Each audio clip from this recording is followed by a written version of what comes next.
Una de las cosas que en el transcurso de esta semana escuché y por la gracia del Señor pude retener son las palabras de uno de los expositores en las conferencias en las que tuvimos el privilegio de estar. Es que uno de ellos dijo: si hemos de impactar al mundo, debemos darle el valor que la iglesia tiene. Y creo que es una de las cosas que los creyentes de este tiempo poco hemos aprendido a reconocer qué es la iglesia y cuál es su valor para nosotros, para nuestro bien espiritual, incluso para el mundo, para aquellos que queremos conquistar para la gloria de nuestro Dios. Porque no fuimos creados, y mucho menos redimidos, solamente para que escuchemos sermones y cantemos juntos. Eso sí lo debemos hacer, pero no es lo único que nos hace ser iglesia de Cristo. Por lo general, la mayoría de la cristiandad de estos tiempos es lo único a lo que se le da algo de importancia. Digo algo de importancia porque tampoco hemos aprendido a darle la importancia de vida a este tiempo que llamamos culto, cuando estamos reunidos para adorar a nuestro Dios. El tema de hoy es la importancia de la visibilidad de la unidad de los que creen en el Señor Jesucristo. Si el Señor Jesucristo rogó al Padre por la unidad y la rogó de una manera específica, con dos propósitos específicos, es porque para Él eso tiene mucha importancia. Y si tiene importancia para el mismo Señor Jesucristo, debe tener importancia para todos nosotros, sus discípulos, los que hemos sido llamados a conformar su iglesia, lo más amado de toda la creación. Quiero que mantengan su Biblia abierta en dos pasajes. Primero vamos a estar volviendo a Juan capítulo 17, versículos 20 al 23, y luego en la otra mitad de la exposición iremos a Efesios capítulo 4, versículos 1 al 3. La primera referencia que les he dado, Juan capítulo 17, versículos 20 al 23, he procurado mostrarles el modelo de la unidad de los que creen en el Señor Jesucristo. Pero también he procurado mostrarles la naturaleza de esa unidad. Asimismo, he procurado mostrarles el carácter de esa unidad pedida por el Señor al Padre Dios y el propósito de esa unidad de los que creen en el Señor Jesucristo. El modelo de la unidad de los que creen en el Señor Jesucristo, que es lo mismo que la unidad de la iglesia, es Dios mismo, la unidad que hay en la Trinidad, entre el Padre, el Hijo y el Espíritu Santo. Aunque el Señor no se refirió al Espíritu Santo, sin duda no lo está excluyendo. ¿Recuerdan algo de la naturaleza de la unidad que hay en los que creen en el Señor Jesucristo? Esa naturaleza de la unidad de los que creen en el Señor Jesucristo es la presencia del Señor Jesucristo mediante el Espíritu Santo en ellos. La presencia del Señor Jesucristo mediante su Espíritu en los que creen en Él es la que da origen y forma a la unidad de los que creen en Él. Y también es la que sustenta esa unidad y le da crecimiento. ¿Cuál es el carácter de esa unidad? el carácter de la unidad de los que creen en el Señor Jesucristo es el producto de la presencia del Señor Jesucristo en los que creen en Él. El resultado de la presencia del Señor Jesucristo en los que creen en Él es lo que le da el carácter a la unidad. La presencia del Señor Jesucristo mediante su Espíritu en los que creen en Él produce en ellos, en los que creen en Él, la virtud de la que nacen las virtudes que caracterizan y conservan esa unidad. Hay una virtud básica, esencial, que es producto de la presencia del Señor Jesucristo en una persona y en una comunidad, en una iglesia. Esa virtud es el amor de Dios que Él mismo ha derramado por su Espíritu en el corazón de los que creen en el Señor Jesucristo, en el corazón de los que por los méritos de su sangre son justificados mediante la fe en Él. Todos los que han sido justificados mediante la fe en el Señor Jesucristo, todos ellos gozan de la presencia del Espíritu Santo en su ser, como resultado de la obra justificante o justificadora del Señor Jesucristo en la vida de los que son justificados. Una persona no puede decir que ha sido justificada mediante la fe en el Señor Jesucristo y no tiene el amor que el Padre ha derramado por su Espíritu en el corazón de ellos. Romanos capítulo 5, versículos 1 al 5. Y esos mismos que son justificados mediante la fe en el Señor Jesucristo, también han sido hechos hijos de Dios. Es una bendición espiritual que debe alegrarnos muchísimo. Debe alegrar nuestro corazón aún en medio de las peores dificultades. La fe en el Señor Jesucristo es la evidencia de haber sido hechos hijos de Dios. Juan, Evangelio, capítulo 1, versículos 12 y 13. La unidad creada por el Padre a partir de la regeneración, la justificación y la adopción es una unidad de amor filial, espiritual, eterno e indestructible que nace del hecho de ser hijos de Dios. No puede un individuo llamarse hijo de Dios si carece de amor, porque todos los que en verdad creen en el Señor Jesucristo son aquellos que fueron escogidos por el Padre desde antes de la fundación del mundo, justificados por los méritos del Señor Jesucristo mediante la fe en Él, adoptados como hijos de Dios y llenos del amor de Dios por la obra del Espíritu Santo en ellos.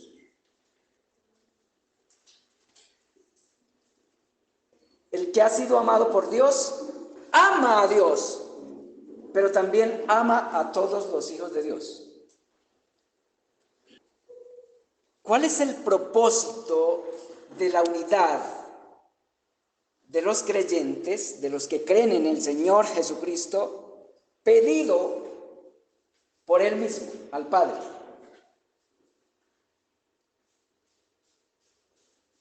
En esos versículos que estamos considerando, Juan capítulo 17, versículos 20 al 23, el Señor menciona dos propósitos y los traté de mostrarlos en las dos exposiciones anteriores, uno a uno.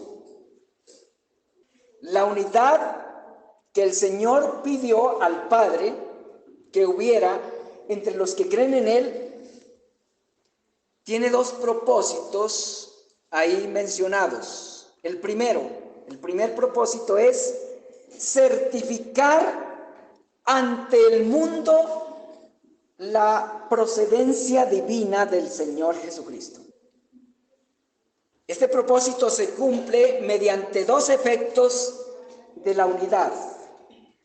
Uno es que contrarresta la incredulidad y produce certeza de la procedencia divina del Señor Jesucristo. Dijo el Señor, para que el mundo crea que tú me enviaste. Ahí en el pasaje el Señor Jesucristo dice que la unidad que estaba pidiendo al Padre la pedía para que el mundo creyera que Él es de procedencia divina. 17:21, la segunda parte del 17.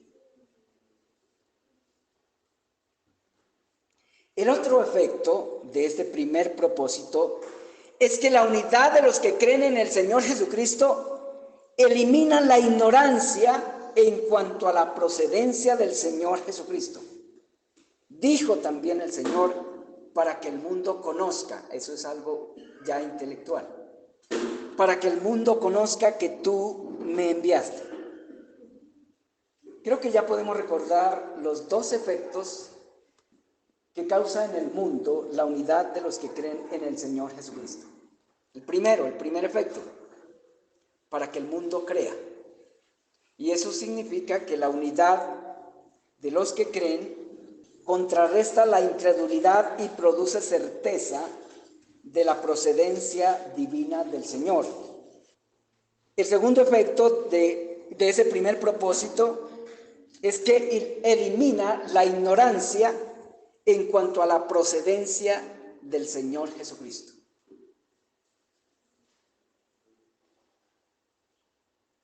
El segundo propósito mencionado explícitamente es identificar ante el mundo a quienes son amados por el Padre con amor eterno. En otras palabras, la unidad pedida por el Señor Jesucristo, esa unidad que pidió que hubiera entre los que creen en Él, tiene como propósito diferenciar a los que creen en Él de quienes aún no son amados por el Padre con el mismo amor que el Padre ama al Señor Jesucristo. Y el amor que el Padre tiene por el Señor Jesucristo es un amor eterno e inquebrantable. Y ese es el amor que caracteriza a los que creen en el Señor Jesucristo y que impacta al mundo. Por ese amor el mundo dice, esos en verdad son algo especial de Dios. La doctrina bíblica de la unidad pone en evidencia quiénes son los verdaderos creyentes. No olvidemos esos dos propósitos.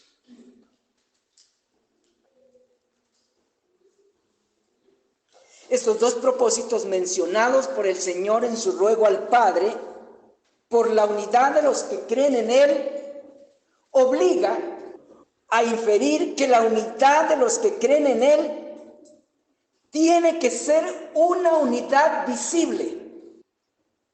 Cada uno de nosotros sabemos si somos creyentes verdaderos o no, también de la manera en que respondemos a esta doctrina de la unidad de la Iglesia del Señor, que surge del mismo ruego de nuestro Señor Jesucristo.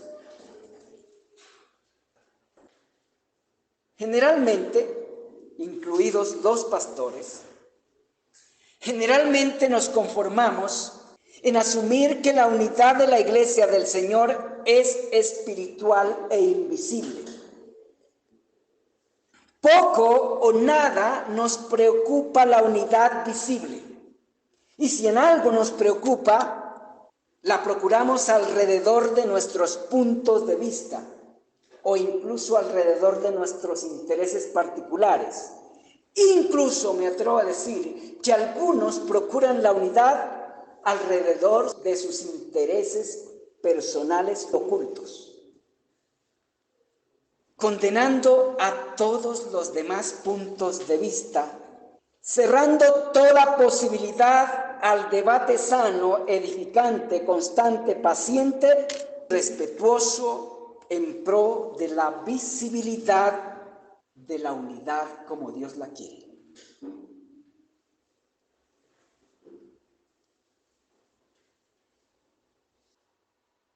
Generalmente asumimos que nos debe bastar con saber que hay una unidad esencial invisible que nos envuelve a todos los que decimos creer en el Señor Jesucristo, a pesar de las diferencias externas. Eso es verdad. Pero no es verdad que todos los que creen estar unidos a Cristo lo están. El mismo Señor Jesucristo advirtió que muchos llegarán a su presencia en el día final creyendo haber sido incluso ministros suyos. ¡Qué espanto! Creer que somos y que lleguemos al día en que tenemos que presentarnos ante el tribunal de Cristo, creyendo que el Señor nos va a decir bienvenidos, y escuchemos: apártense de mí, malditos hacedores de maldad.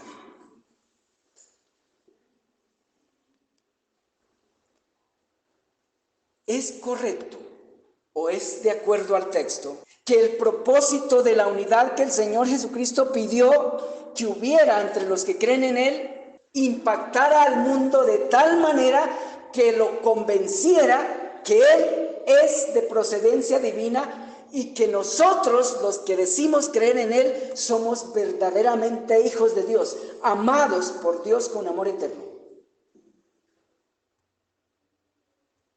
Es verdad que la unidad de los que creen en el Señor Jesucristo es esencialmente espiritual, porque está basada en realidades invisibles. Unas de esas realidades invisibles son realizadas directamente con la justicia de Dios y otras realizadas en la esencia del ser de los que creen en Él.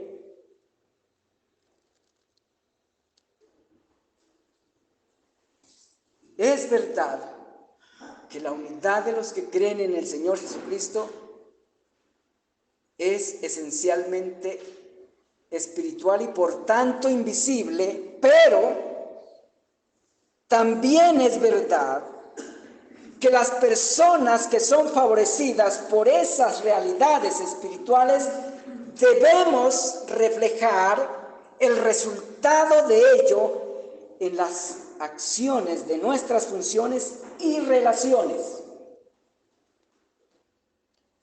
No es suficiente con decir yo soy cristiano, sé predicar, sé cantar, evangelizo.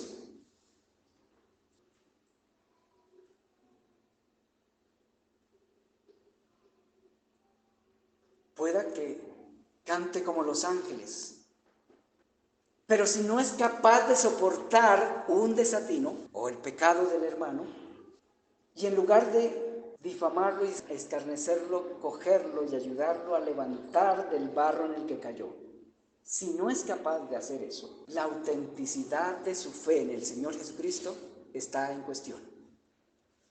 Si alguien se enoja porque uno de los hermanos predicó que el fundamento de la iglesia es Pedro y otro de los hermanos predicó que no, que es el Señor Jesucristo, o el que dice que es el Señor Jesucristo se enojó y se ensañó contra el que dice que es Pedro, aunque éste tenga la verdad, ¿qué indica su reacción? ¿Quién está conceptualmente más en lo cierto? Hay uno que dicen y creen firmemente que el fundamento de la iglesia de Cristo es Pedro. Pero hay otros que dicen y enseñan que el fundamento de la iglesia del Señor Jesucristo es el Señor Jesucristo. Pero resulta que el que dice que el fundamento de la iglesia es el Señor Jesucristo, se ensaña contra el que dice que es Pedro y no lo puede soportar, mientras que el que dice que el fundamento es Pedro es más sereno, más cuidadoso, simplemente expresa su opinión, pero no se ensaña contra nadie, ama a los demás hermanos. ¿Quién da mejor evidencia de ser verdadero creyente? Puede que el hermano tenga una concepción equivocada, pero tiene un mejor espíritu para soportar al que tiene otra concepción. Hermanos, los verdaderos cristianos no se distinguen por el volumen de teología que tengan en su cabeza. Los verdaderos cristianos se distinguen por la forma en que son capaces de relacionarse con las personas más difíciles, aún con los peores de los pecadores.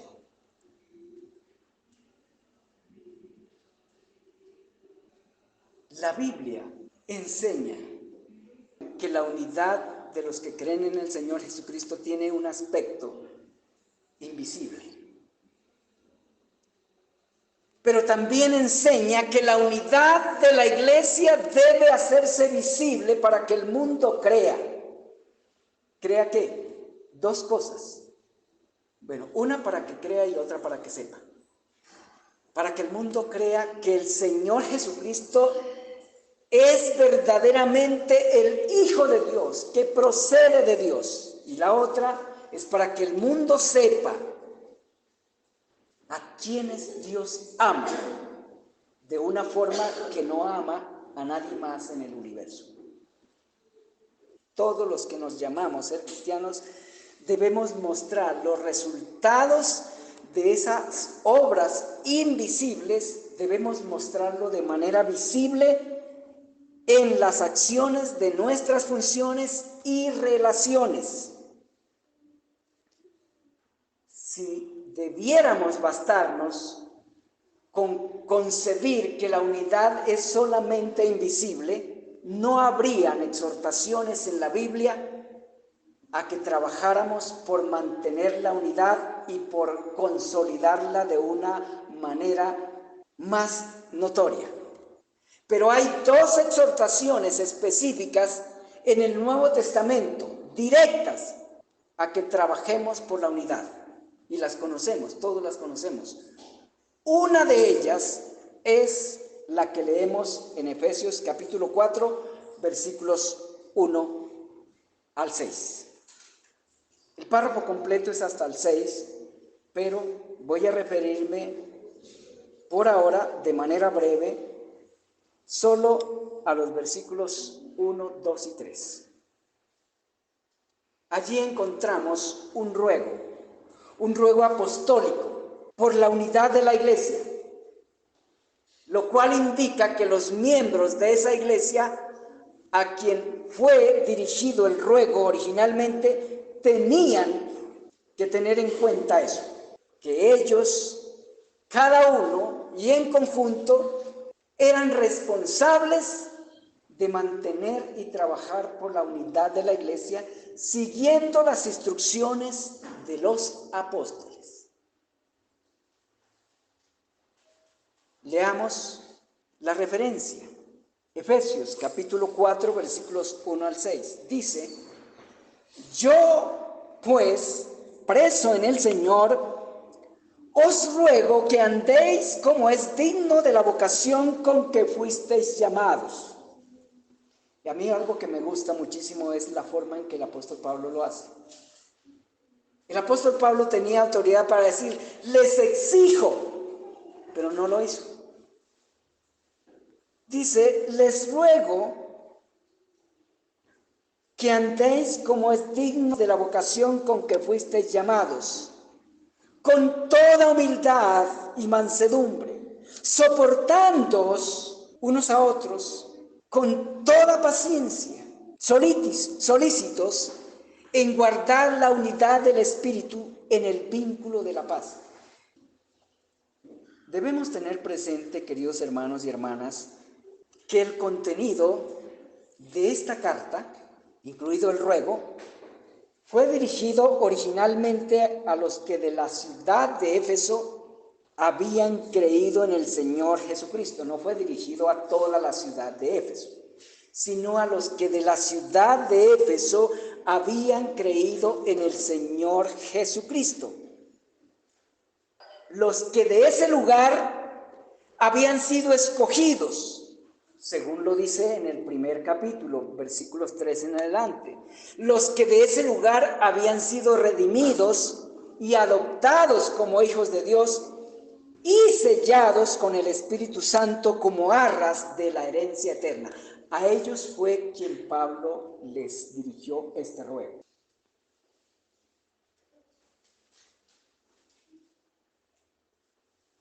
¿Qué rogó el apóstol a los hermanos de la iglesia que estaba en Éfeso?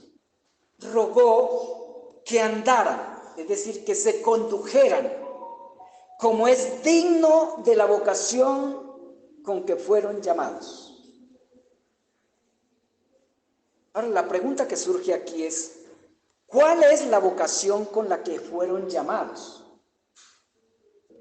La vocación a la que se refiere el apóstol es a la de mantener la unidad del Espíritu en el vínculo de la paz. Y esto no se logra, queridos hermanos, solo con reunirnos y cantar juntos y escuchar predicaciones juntos, ni siquiera con almorzar juntos. Este versículo da por sentado que la unidad era una realidad entre los miembros de la iglesia a la cual fue dirigida la carta. Eso lo da por sentado. Ese versículo afirma que esa unidad es del Espíritu. ¿De cuál Espíritu? Del Espíritu Santo. Porque el espíritu de Satanás no sabe de unidad. El espíritu de Satanás sabe de unidad solamente para hacer el mal, pero luego que lo hace, vuelve y los desparrama.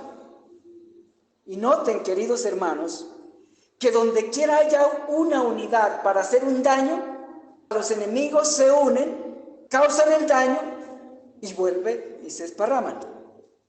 Ese es un patrón bíblico para saber entender o discernir dónde está la obra de Satanás. Las unidades que crea Satanás solo duran mientras hacen el mal. Recordemos el caso de la crucifixión del Señor Jesucristo.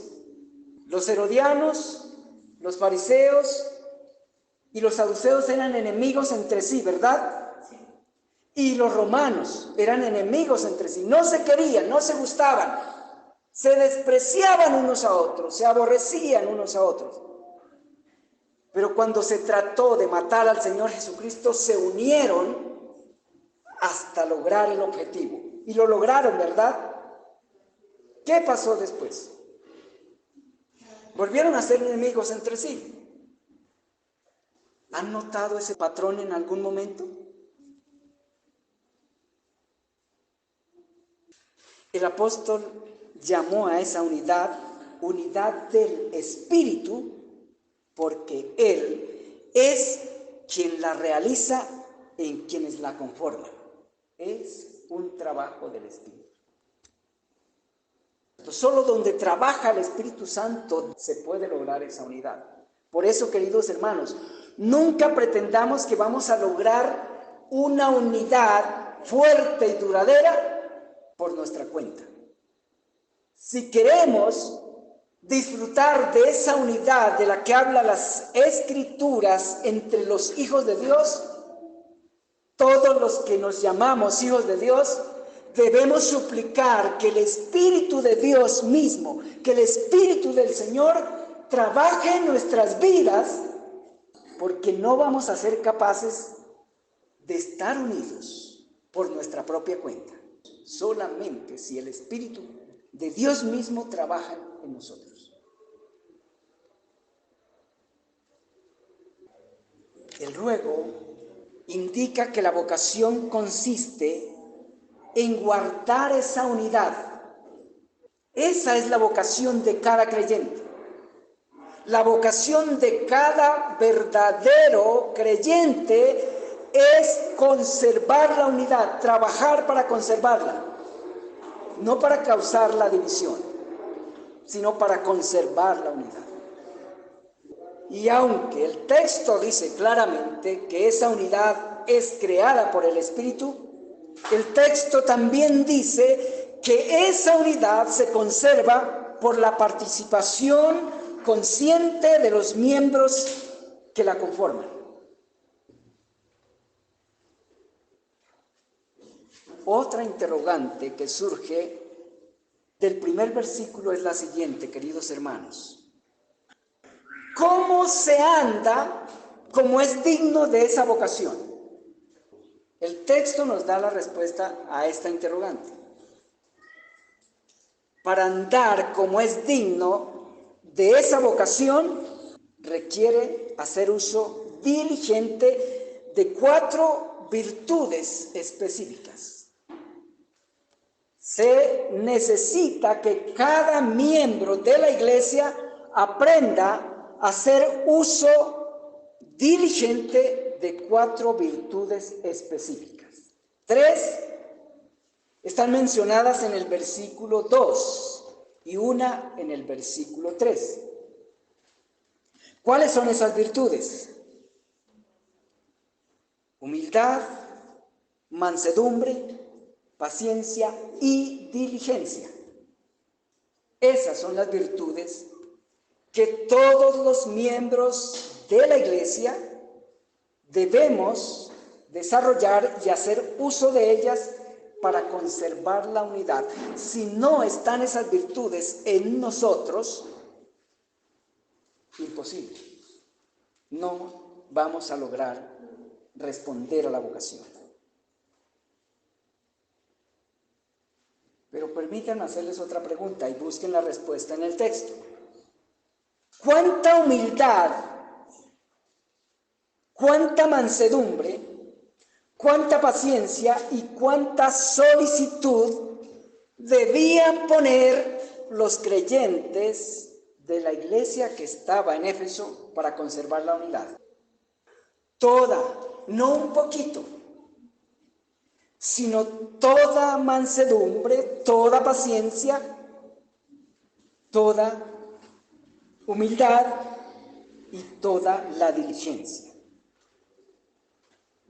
¿Para qué? ¿Para qué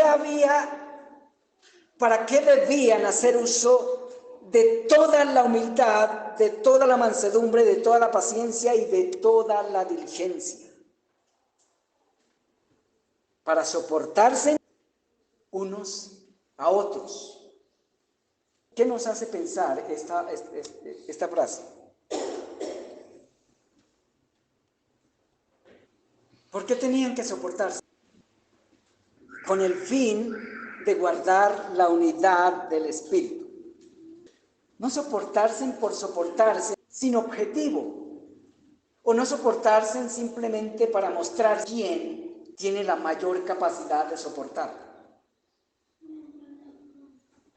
El fin señalado por el texto es para que conservaran la unidad del espíritu en el vínculo de la paz. ¿Y cuál es el vínculo de la paz? El amor. Colosenses capítulo 3, versículos 14 y 15. O permítanme que lea Colosenses capítulo 3 desde el versículo 13 hasta el 15. Dice: soportándoos unos a otros y perdonándoos unos a otros. Y si alguno tuviera queja contra otro, de la manera que Cristo os perdonó, así también hacedlo vosotros. Y sobre todas estas cosas, vestíos de amor, que es el vínculo perfecto. Y la paz de Dios gobierne vuestros corazones, a la que asimismo fuisteis llamados en un solo cuerpo, y sed agradecidos. Y aquí aparece un término que no ha aparecido en todos los demás pasajes ni en toda la exposición, y a donde vamos a seguir avanzando en el tema. en un solo cuerpo. ¿Cuál es el cuerpo al que se refiere ahí el apóstol Pablo?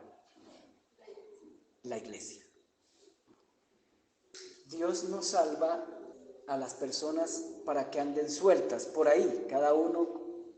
Dios salva para insertarlas a un cuerpo de creyentes llamado iglesia, donde todos son miembros los unos de los otros de una manera sensible, porque la iglesia no es meramente, no es una corporación institucional únicamente. La iglesia es un organismo.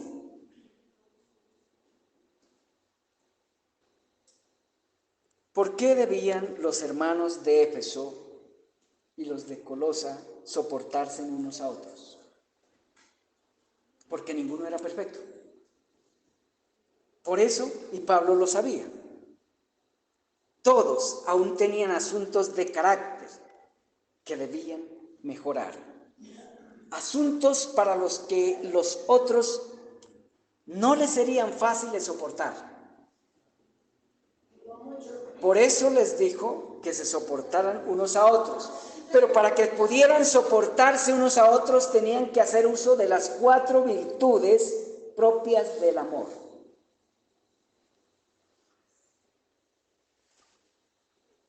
Y volvamos a Efesios capítulo 4, versículos 1 al 3.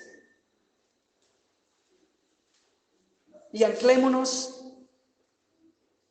ahí en esa exhortación del apóstol a que se soportaran unos a otros, haciendo uso de esas virtudes para mantener en amor, para mantener el vínculo de la paz, para mantenerse vinculados unos a otros en paz. Sigamos ahí en ese texto, pero sobre todo anclados ahí en esa palabra de soportándose unos a otros, en esa frase. ¿Qué inferencias se pueden extraer de esa frase a la luz de su contexto? A la luz de lo que el apóstol dice ahí, en esa porción de su carta, haciendo uso de esa frase, se ve y se puede inferir inequívocamente que el apóstol sabía que la prioridad de cada uno de los miembros de la iglesia en Éfeso naturalmente era su propia comodidad, su propio confort. Él sabía que la prioridad de cada uno de los miembros de la iglesia de Éfeso era su propia comodidad, su propio confort. Sabía que las tendencias naturales estaban presentes en todos sus miembros y persistían en imponerse con poder aún después del nuevo nacimiento. Pero eso le sucedía solo a los hermanos en Éfeso, ¿verdad? Aquí no nos ha sucedido ni nos sucede. Aquí todos cedemos el puesto al hermano y preferimos el bienestar del hermano antes que el nuestro. Probablemente esta predicación no sea pertinente para nosotros. La verdad es que aún en nuestra casa siempre estamos procurando el primer lugar para nosotros, el mejor trato para nosotros. Tan poderosa es la intolerancia que se requiere hacer uso de toda la potencia de las virtudes esenciales del amor, que son las virtudes del Espíritu Santo, que son las virtudes del carácter de Cristo. La conservación de la unidad nos demanda desarrollar humildad, mansedumbre, paciencia y diligencia. No somos fáciles los unos para con los otros. Y todos exigimos que respeten nuestro confort, ¿verdad? Eso pasaba en la iglesia de Éfeso. Por eso Pablo les exhorta a que se soportaran unos a otros con toda paciencia, con toda humildad con toda mansedumbre y con toda diligencia. Lo que realmente está haciendo aquí el apóstol Pablo es trabajar para contrarrestar la intolerancia entre los miembros de la iglesia. Mediante ese ruego, podemos inferir y afirmar que para derrotar la intolerancia, los hermanos de Éfeso debían poner en acción toda la humildad, toda la mansedumbre, toda la paciencia y toda la diligencia que se puede lograr. Escúchenme por favor esto: toda la humildad, toda la mansedumbre, toda la paciencia y toda la diligencia que se puede lograr en el poder del Espíritu del Señor. Debían poner en acción toda la potencia del amor que se puede desarrollar por la presencia del Señor Jesucristo en quienes creen en Él, porque esta es la esencia de la unidad. Él dijo: tú en mí y yo en ellos. No es difícil comprender o reconocer que la intolerancia interrumpe la paz en cualquier comunidad, ¿verdad? Aún en la familia. La intolerancia interrumpe la paz.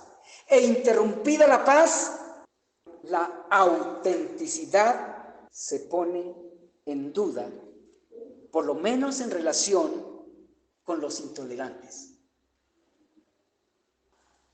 Porque cuando surgen las divisiones o los elementos que las causan, no es que el Señor Jesucristo sea ausentado.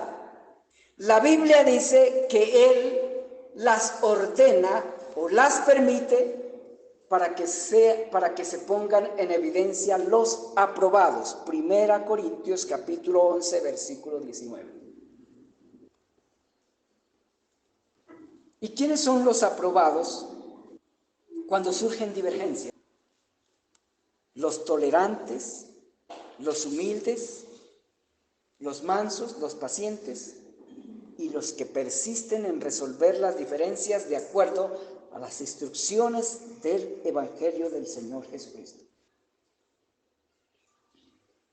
Queridos hermanos y hermanas, creo que no tengo la necesidad de hacer aplicaciones directas, porque espero que si han estado prestando atención y mirando lo que las Escrituras dicen en cuanto al punto que estoy exponiendo, cada uno y cada una puede hacer sus propias aplicaciones según lo que el Señor Jesucristo le haya hecho entender.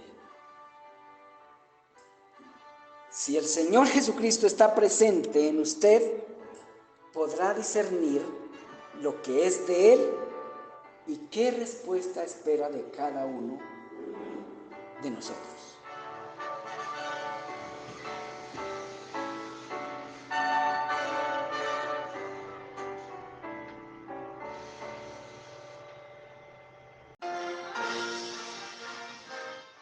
La Iglesia Cristiana Redención Gratuita en Jesucristo es una comunidad pequeña de pecadores arrepentidos de vivir sin Dios y en contra de sus mandamientos, deseosos de perseverar en la vivencia del Evangelio con la mayor fidelidad, no confiando en nosotros mismos, sino en el poder de la gracia de nuestro eterno y todopoderoso Dios.